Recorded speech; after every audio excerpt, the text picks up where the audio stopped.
Hello student, आज की class में हम पढ़ेंगे रासायनिक अभिक्रियाओं के प्रकार। रासायनिक अभिक्रियाएं कितनी प्रकार की होती हैं? तो रासायनिक अभिक्रिया मुख्यतः आपकी 5 प्रकार की होती हैं, और भी ज़्यादा होती हैं, लेकिन सामान्यतः जनरली अगर आप लिखेंगे तो 5 प्रकार की होती हैं। ठीक है, कौन कौन सी अभिक्रिया होती है? पहला है संयोजन अभिक्रिया, दूसरा है वियोजन अभिक्रिया, तीसरा है आपका विस्थापन, चौथा द्विविस्थापन, और फिर पाँचवा है उपचयन अपचयन अभिक्रिया। ठीक है, और भी रासायनिक अभिक्रिया है जैसे रेडॉक्स अभिक्रिया, ठीक है, जैसे कि ऊष्माक्षेपी अभिक्रिया, ऊष्माशोषी अभिक्रिया, और वियोजन में भी कई तरह का वियोजन, ऊष्मीय वियोजन, तापीय वियोजन, प्रकाशीय वियोजन। ठीक है, इसके अंदर जिसको हम इसी चैप्टर में पढ़ेंगे। ठीक है, तो पहला आपका है संयोजन अभिक्रिया। संयोजन अभिक्रिया क्या होती है कि जब दो या दो से अधिक अभिकारक मिलके किसी एक उत्पाद का निर्माण करते हैं, दो या दो से अधिक अभिकारक मिलके किसी एक उत्पाद का निर्माण करते हैं, तो उस अभिक्रिया को हम कहते हैं संयोजन अभिक्रिया। ठीक है, जैसे आपका A प्लस बी बराबर C। ठीक है, मतलब यहाँ अभिकारकों की संख्या कितनी है? दो है, और उत्पाद कितने बन रहे हैं? एक। तो दो अभिकारकों का क्या हो रहा है? संयोग हो रहा है, जिससे एक अलग उत्पाद बन रहा है C। ठीक है, इसका उदाहरण क्या है? Calcium oxide. ठीक है, कैल्शियम ऑक्साइड को बिना बुझा हुआ चूना कहते हैं, और कैल्शियम ऑक्साइड को जब आप वाटर में डिजॉल्व करते हैं, घोलते हैं, तो क्या होता है? बुझा हुआ चूना बनता है, कैल्शियम हाइड्रोक्साइड बनता है, और उससे ऊष्मा निकलती है। ये जो अभिक्रिया है आपका, ये क्या है? संयोजन अभिक्रिया का उदाहरण है, और इसमें ऊष्मा भी निकल रही है, आप ध्यान दीजिएगा। ठीक है, आगे मैं बताऊंगी कि ये और किस अभिक्रिया का उदाहरण हो सकता है। ठीक है,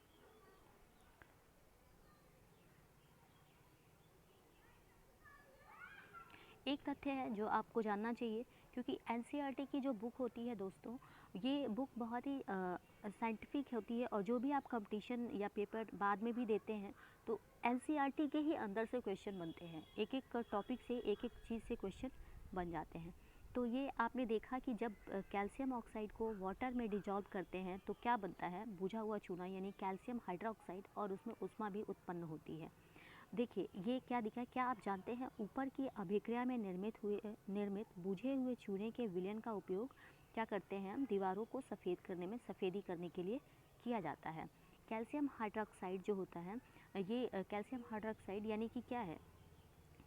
बिना बुझा हुआ चूना, और कैल्शियम ऑक्साइड बिना बुझा हुआ चूना। तो कैल्शियम ऑक्साइड को वाटर में डिजॉल्व करते हैं तो बुझा हुआ चूना हमें मिलता है, और इसका उपयोग हम क्या करते हैं? दीवारों को सफ़ेदी करने में। चूना आप देखते होंगे कि दीवारों में सफ़ेदी करते हैं, तो होता क्या है कि कैल्शियम हाइड्रोक्साइड जो होता है वायु में उपस्थित, आप चूना करते हैं तो देखते हैं कि कुछ दिनों बाद क्या होता है कि उसमें और शाइन आ जाती है। पहले दिन जिस दिन चूना की दीवार हल्की फुल्की दिखती है, 2-3 दिन बाद या 1-2 दिन बाद आप देखते हैं कि उसमें शाइन आ जाती है। क्यों होता है ऐसा? क्योंकि जो कैल्शियम हाइड्रोक्साइड होता है वायु में उपस्थित कार्बन डाइऑक्साइड के साथ धीमी गति से अभिक्रिया करके दीवारों पर क्या बना देता है? कैल्शियम कार्बोनेट की एक पतली परत बना देती है। सफ़ेदी करने के 2-3 दिन बाद कैल्शियम कार्बोनेट का निर्माण होता है, और इससे दीवारों पर क्या आती है? चमक आ जाती है। रोचक बात यह है कि संगमरमर का रासायनिक सूत्र भी कैल्शियम कार्बोनेट ही है। आपने संगमरमर देखा होगा, बहुत ही शाइनी होता है, उसका रासायनिक फार्मूला भी कैल्शियम कार्बोनेट होता है। और जो ये कैल्शियम हाइड्रोक्साइड होता है, ये वायुमंडल के कार्बन डाइऑक्साइड से अभिक्रिया करके क्या बना देता है? Calcium carbonate. इसी वजह से दीवारों पे 2-3 दिन बाद चमक आती है सफ़ेदी करने के। ठीक है,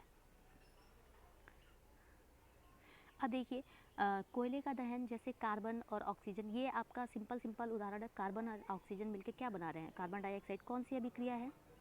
कौन सी अभिक्रिया है ये? संयोजन अभिक्रिया।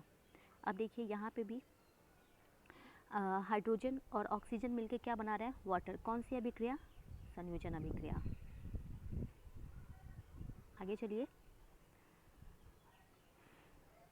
देखिए यहाँ एक और अभिक्रिया आई आपकी संयोजन अभिक्रिया के अलावा। जिन अभिक्रियाओं में उत्पाद के निर्माण के साथ साथ ऊष्मा उत्पन्न होती है, उसे हम कहते हैं ऊष्माक्षेपी रासायनिक अभिक्रिया। मतलब जिसमें क्या होता है? उत्पाद का निर्माण होता है, उसके साथ ऊष्मा भी उत्पन्न होती है, तो उसे हम कहते हैं ऊष्माक्षेपी। ठीक है, मतलब अभिकारक बिल के उत्पाद बनाते हैं और ऊष्मा भी निकलती है, तो उसे हम कहते हैं ऊष्माक्षेपी रासायनिक अभिक्रिया। आपने अभी देखा ये बिना बुझा हुआ चूना को जब यानी कैल्शियम ऑक्साइड को जब वाटर में डिजॉल्व करते हैं तो बुझा हुआ चूना यानी कैल्शियम हाइड्रोक्साइड बनता है और ऊष्मा निकलती है। तो ये क्या हुआ, ये आपका ऊष्माक्षेपी अभिक्रिया का उदाहरण भी हुआ और साथ में ये संयोजन अभिक्रिया का भी उदाहरण है कि नहीं। चलिए आगे देखते हैं। ऊष्माक्षेपी अभिक्रिया का एक और उदाहरण दिया है प्राकृतिक गैस का दहन। प्राकृतिक गैस आप लोगों ने हो सकता है गांव में देखा भी हो, प्राकृतिक गैस बनती है, मेनली क्या होती है, मीथेन गैस होती है, ठीक है, प्राकृतिक गैस का दहन। तो CH4 गैसियस स्टेट में प्लस ऑक्सीजन इजुकल टू मिल के क्या बनाता है, कार्बन डाइऑक्साइड और वाटर प्लस ऊर्जा भी उत्पन्न होती है, ठीक है। तो ये क्या है, आपका ऊष्माक्षेपी रासायनिक अभिक्रिया का उदाहरण है, ठीक है। इसी तरह से एक और देखिए, ग्लूकोज हमारे शरीर की कोशिकाओं में उपस्थित ऑक्सीजन से मिलकर हमें ऊर्जा प्रदान करता है। देखिए हम सांस लेते हैं तो ऑक्सीजन अंदर जाती है, खाना खाते हैं तो भोजन अंदर लेते हैं, ठीक है। तो वो ऑक्सीजन जो ग्लूकोज होता है वो क्या होता है, ऑक्सीजन की उपस्थिति में ब्रेक होता है कार्बन डाइऑक्साइड और वाटर में, और इसमें क्या होता है, ऊर्जा भी उत्पन्न होती है। जैसे यहाँ आप देख रहे हैं glucose plus C6H12O6 plus 6O2। तो ये क्या हो रहा है, वाटर मतलब ऑक्सीजन के प्रेजेंस में ग्लूकोज का क्या हो रहा है, ग्लूकोज क्या हो रहा है, ब्रेक हो रहा है, टूट रहा है, ठीक है। और टूट के क्या बना रहा है, 6CO2 प्लस 6H2O। ये किसका उदाहरण है, और प्लस ऊर्जा भी विमुक्त हो रही है, और यही ऊर्जा क्या होती है, हमें चलने में, बोलने में या हर चीज़ में हेल्प करती है। तो ये क्या है, आपका ऊष्माक्षेपी अभिक्रिया का उदाहरण है, ठीक है। आगे हम पढ़ेंगे वियोजन अभिक्रिया। संयोजन अभिक्रिया हमने देख ली और संयोजन अभिक्रिया के साथ हमने ऊष्माक्षेपी अभिक्रिया भी देख ली। दूसरा हम पढ़ेंगे वियोजन अभिक्रिया क्या होती है, ठीक है। वियोजन अभिक्रिया नाम से स्पष्ट है कि इसमें क्या हो रहा है, वियोजन हो रहा है। कोई एक कंपाउंड जो होगा वो क्या होगा, कोई एक कंपाउंड जो अभिकारक होगा वो क्या होगा, जैसे ए है और ए क्या करेगा, एक टूट के एक से अधिक फॉर्म में वियोजित हो जाएगा, ठीक है। एक है, अकेले है, लेकिन उसने एक से अधिक उत्पाद बना लिया, तो इसको हम कहते हैं वियोजन अभिक्रिया। वियोजन अभिक्रिया के लिए हमेशा क्या करेंगे, आप जो अभिकारक होगा उसको आपको अलग से एनर्जी देनी पड़ेगी, चाहे आप उसको ऊष्मा दें, चाहे आप उसको विद्युत एनर्जी दें, या फिर आप उसको प्रकाशीय ऊर्जा दें, कुछ भी आप देंगे तभी वो ब्रेक होगा और एक से अधिक उत्पाद का निर्माण करेगा, वियोजन अभिक्रिया, ठीक है। मतलब वियोजन होगा कब होगा, जब आप उसको ऊर्जा देंगे, ऊष्मा देंगे या ताप देंगे या फिर प्रकाश देंगे, तभी ये वियोजित होगा, ठीक है। इसके उदाहरण कौन कौन से हैं देख लेते हैं।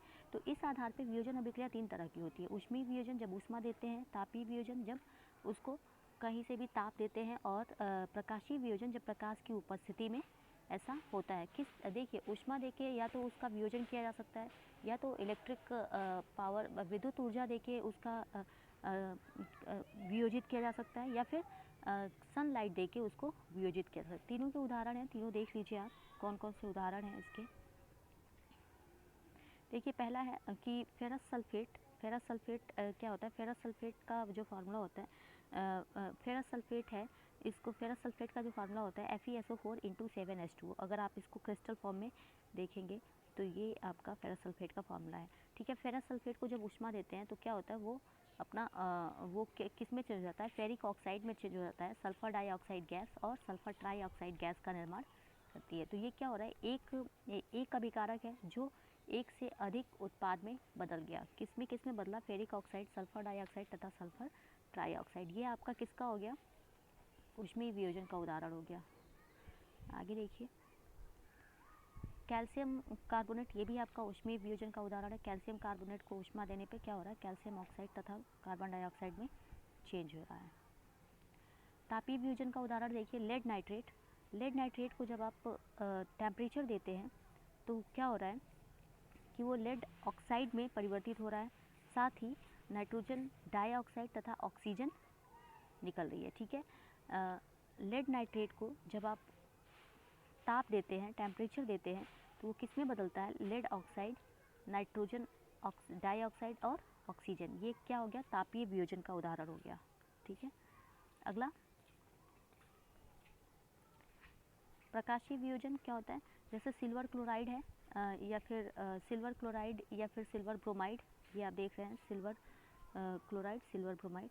जब इसको प्रकाश की उपस्थिति में रखते हैं, किसी पेट्री डिश में या फिर किसी ट्रे में करके प्रकाश में रखते हैं, तो वो क्या होता है? सिल्वर और क्लोरीन में अलग अलग हो जाता है, वियोजित हो जाता है। ठीक है, ऐसे ही सिल्वर ब्रोमाइड है, इसको भी जब आप प्रकाश की उपस्थिति में रखते हैं तो क्या होता है? सिल्वर और ब्रोमीन में टूट जाता है। ठीक है, देखिए श्वेत मतलब फोटोग्राफी में आपका यूज होता है ये सिल्वर ब्रोमाइड। ठीक है,